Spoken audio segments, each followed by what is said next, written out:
બિલીમોરામાં fire દિવસની નગરપાલિકાના fire વિભાગ ખાતે કરવામાં આવી ઉજવણી, જેમાં બિલીમોરા નગરપાલિકા પ્રમુખ, શહેર ભાજપ પ્રમુખ, ફાયર ચેરમેન, ઉપપ્રમુખ, કારોબારી ચેરમેન, નગરપાલિકાના અન્ય પદાધિકારીઓ, નગરસેવકો તેમજ કર્મચારીગણ ઉપસ્થિત રહ્યા હતા. જેમાં 365 દિવસ બિલીમોરા પ્રજાની પડખે સેવા આપતા ફાયર ટીમના કર્મચારી ગણને પ્રોત્સાહિત કરવા ઇનામ વિતરણ કરવામાં આવ્યા. તેમજ મનીષભાઈ દ્વારા કાર્યક્રમને અનુરૂપ વાત જણાવી હતી. એક નાની અમથી ભૂલ, જો આપણે એક નાની ભૂલ કરીશું ને તો આપણી જિંદગીભરની મુસ્કાન છીનવાઈ જાય. અને જો આપણે આપણા વર્કપ્લેસ પર જો આપણે સુરક્ષિત રહીશું, રક્ષિત બનીશું એના, તો કાયમ માટે એની સુરક્ષા જળવાઈ જશે. એટલે મિત્રો, આજે આપણે જે ભેગા થયા છે અહીંયા, તો તમને ખ્યાલ હશે કે 14 April national fire day. National fire day કેમ મનાવાય છે, તો એની જાણકારી આપણને અહીંયા હોવી ખૂબ જરૂરી છે. તો તેને માટે હું તમને કહેવા માંગુ છું કે 14 એપ્રિલ 1944 એટલે કે લગભગ 81 વર્ષ પહેલા, ત્યારે બીજું વર્લ્ડ વોર ચાલતું હતું. અને તે સમયે અમેરિકાથી જહાજ એક મોટું 108 મીટર મોટું જહાજ, એટલે કેટલું મોટું જહાજ તે ખ્યાલ આવે, એટલું મોટું જહાજ લગભગ 40 જેટલા પોર્ટ પરથી પસાર થઈને કરાચી રહીને મુંબઈ ડોકયાર્ડ પર આવ્યું હતું. એ ડોકયાર્ડ પર આવ્યા પછી એની અંદર બધો વિસ્ફોટક સાધનો પણ હતા અને તે સાધનો ઉતારતા હતા. હવે જનરલી ઘણીવાર મેં તમને કીધું તેમ કે જો તમે રક્ષક નહીં બનશો ને તો બહુ મોટી દુર્ઘટના બની શકે. કે કોઈ બી ડોક્ટર આવું સાધનો વાળું હોય તો તેના પર લાલ લાઈટ એ બધું કરવાનું હોય, તે વખતે એ બધું કેર નહીં કરી. અને આ 1944 ની વાત છે, એટલે તે વખતે એની કેર નહીં કરી અને જે અમુક વિસ્ફોટક સાધનોને પહેલા ઉતારવાના હોય તેની જગ્યાએ એ લોકોએ બીજો બધો સામાન ઉતારવાનું ચાલુ કર્યું. આ નાની નાની ભૂલો. હવે તે દરમિયાન જ્યારે સામાન ઉતારતા હતા ત્યારે લગભગ 12:30 વાગે બપોરે બાજુના જહાજ પરથી એને જોયું અને એક ભાઈએ કીધું કે આમાંથી કંઈક ધુમાડો જેવો નીકળે છે.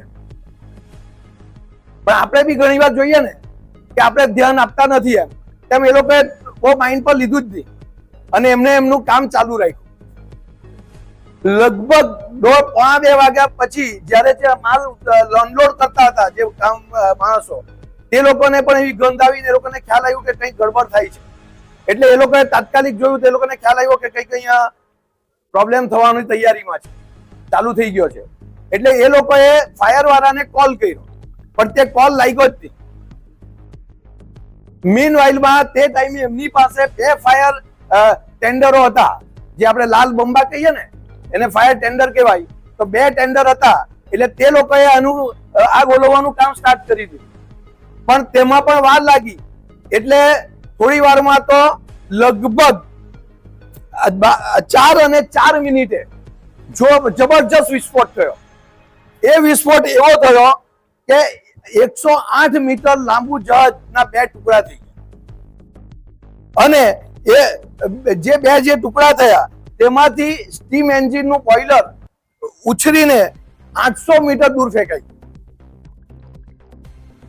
એટલે એક સુનામી આવે તેવો એ થઈ ગયો પરિસ્થિતિ. ત્યાર પછી થોડી વારમાં બીજા બધા ટેન્ડરો આવ્યા, બીજા બધા ફાયર ઓફિસરો બધા આવ્યા, બધું કામ ચાલુ થયું. થોડી જ વારમાં પાછું 4:33 મિનિટે ફરી પાછો બહુ મોટો વિસ્ફોટ થયો. જે વિસ્ફોટ થવાથી એક જહાજની આજુબાજુ 13 જેટલા બધા જહાજો હતા તે બધા બળીને ખાક થઈ. આના પરથી તમે વિચારી શકો કે કેટલી મોટી ઘટના બની હશે. ફાયર ટીમના જે કર્મચારીઓ ઘટના સ્થળે ભૂતકાળમાં પ્રકૃતિ વિલીન થયા તેમને શ્રદ્ધાંજલિ અર્પિત કરાઈ. બિલીમોરા નગરપાલિકા સીમા વિસ્તારમાં રેલીનું પણ કરાયું આયોજન. ફાયર દિવસની આવી ઉજવણી જોઈને બિલીમોરાની પ્રજા અચંબિત જોવા મળી. બિલીમોરા નગરપાલિકા પ્રમુખ દ્વારા ફાયર દિવસને લઈને મીડિયાને આપી માહિતી. આજરોજ બિલીમોરા નગરપાલિકા ખાતે ફાયર ડેની ઉજવણી થઈ રહી છે.